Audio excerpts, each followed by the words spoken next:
Hello बच्चों, eight grade अभ्यास पुस्तिका सामाजिक विज्ञान कक्षा 6 की जो पाठ्य पुस्तक है उसको 3 भागों में डिवाइड किया गया है। अपना फर्स्ट भाग है हमारे अतीत एक इतिहास की जो फर्स्ट चैप्टर है प्रारंभ कथन क्या कब कहाँ और कैसे। जितने भी क्वेश्चन आंसर दिए हैं उन्हें बारी बारी से हल करेंगे बच्चों। चलो शुरू करते हैं। अध्याय 1 प्रारंभ कथन क्या कब कहाँ और कैसे। अपना फर्स्ट नंबर क्वेश्चन है भारत में लगभग 800 वर्ष पूर्व किन फसलों को उपजाना प्रारंभ कर दिया गया था। इसका राइट आंसर होगा गेहूं। जौ जौ एक प्रकार की ऐसी फसल है जो गेहूं के साथ में ही की जाती है। इसे बेजड़ भी कहा जाता है। क्वेश्चन नंबर 2 प्राचीन भारत में सामान्य जन द्वारा कौन सी भाषा सामान्य रूप से प्रयोग की जाती थी। इसका सही आंसर होगा प्राकृत भाषा। क्वेश्चन 3 पांडुलिपियों अभिलेखों तथा पुरातत्व से प्राप्त जानकारियों के लिए इतिहासकारों द्वारा किस शब्द का उपयोग किया जाता था। इसका राइट आंसर होगा स्रोत। क्वेश्चन 4 इतिहास में कोई घटना यदि वर्तमान से 2700 वर्ष पहले हुई हो तो उसे किस तरह दर्शाया जाएगा। इसका आंसर होगा 2700 ईसी पूर्व या ईसा पूर्व भी बोल सकते हैं।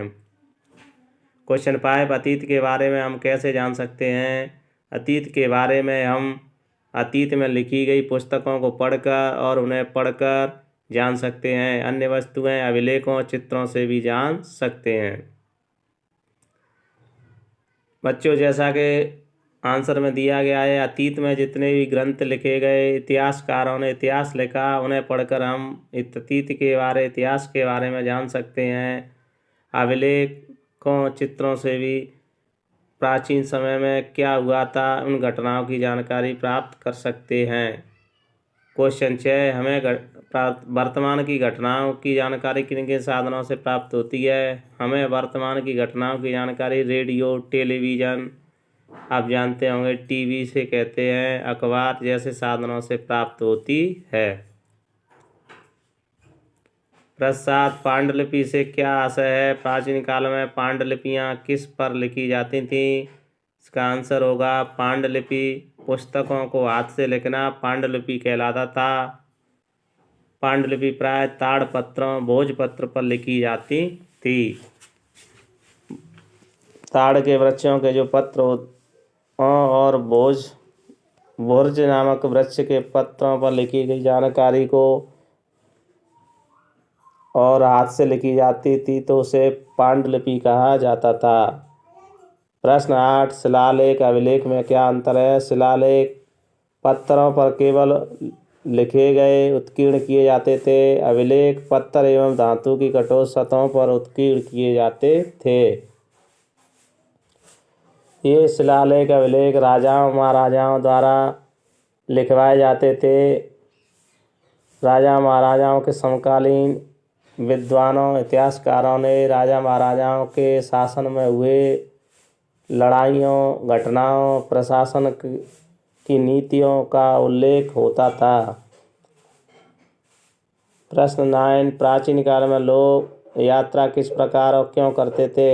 इसका आंसर होगा प्राचीन काल में लोग पैदल पालतू पशु बैल घोड़ा ऊंट जहाज आदि से यात्रा करते थे क्योंकि सेनाएं विजय हासिल करने के लिए व्यापारी व्यापार करने के लिए धार्मिक गुरु शिक्षा प्रचार हेतु कुछ लोग नए और रोचक स्थानों को खोजने की चाह में यात्रा करते थे। तो आपको इसमें आंसर यह समझ में आया होगा कि जब एक राजा दूसरे राजा पर विजय हासिल करने के लिए सेनाओं को एक स्थान से दूसरे स्थान भेजा करता था। व्यापारी एक स्थान से माल खरीद कर दूसरे स्थान पर माल बेचने लाभ कमाने के लिए ले जाते थे। धार्मिक गुरु अपनी शिक्षाओं का प्रचार करने के लिए एक स्थान से दूसरे स्थान पर जाते थे। इसी प्रकार कुछ लोग यात्रा घूमने के लिए एक स्थान से दूसरे स्थान पर जाया करते थे या यात्रा करते थे। प्रश्न 10, सहायक नदी किसे कहते हैं? गंगा की सहायक नदियों के नाम लिखिए। सहायक नदी बच्चों उसे कहते हैं जो एक बड़ी नदी में मिल जाती है। गंगा की जैसे सहायक नदी यमुना नदी, सोन नदी आदि हैं।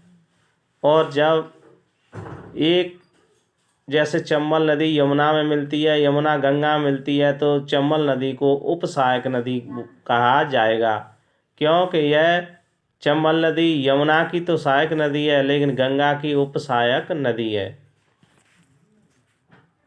प्रश्न 11, पुरातत्वविद किसे कहते हैं? वे किन चीज़ों का अध्ययन करते हैं? अतीत में बनी वस्तुओं का अध्ययन करने वाला व्यक्ति पुरातत्वविद कहलाता है। वे अभिलेख, शिलालेख आदि का अध्ययन करते हैं। आपको पूर्व में बताया गया अभिलेख पत्थरों एवं धातुओं पर लिखे जाते थे और शिलालेख पत्थरों पर लिखे गए लेखों को कहा जाता था। क्वेश्चन 12, इतिहासकार किसे कहते हैं? वे किन बातों का अध्ययन करते थे या करते हैं? जो अतीत का अध्ययन करते हैं उन्हें इतिहासकार कहते हैं। मतलब इतिहास जो पास्ट पुरानी बातों का अध्ययन करते, प्राचीन बातों का, उन्हें इतिहासकार कहते हैं। वे पांडुलिपियों, अभिलेखों तथा पुरातत्व से ज्ञात जानकारियों का अध्ययन करते हैं। क्वेश्चन 13, कॉमन एरा तथा बिफोर एरा से क्या आशय है? लिखिए। सी अक्षरों का प्रयोग कॉमन एरा तथा BC का प्रयोग बिफोर कॉमन एरा के लिए होता है। कॉमन एरा अर्थात ईसा मसीह के जन्म के वर्ष से है। बिफोर कॉमन एरा अर्थात ईसा पूर्व होता है। क्वेश्चन नंबर 14, दिए गए रेखा मानचित्र में निम्नांकित को दर्शाइए। जो स्थान दिए गए हैं उन्हें दर्शाना है।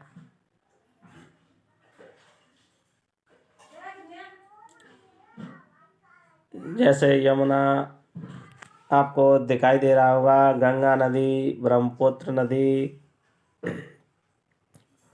गारो पहाड़ियाँ, यमुना, थार का मरुस्थल, चंबल नदी, विंध्याचल, सोन, सतपुड़ा, पश्चिमी घाट, पूर्वी घाट, ये भारत का नक्शा है। क्वेश्चन 15 पर चलते हैं। आपके घर में कुछ पुराने बर्तन औजार हों तो उन्हें ढूंढो एवं अपने माता पिता दादा दादी की सहायता से इन बर्तनों के नाम, इनका आकार, उनमें प्रयुक्त धातु का नाम लिखिए तथा उसके चित्र पृथक कागज पर बनाइए। तो आपने समझ लिया होगा बच्चों। धन्यवाद।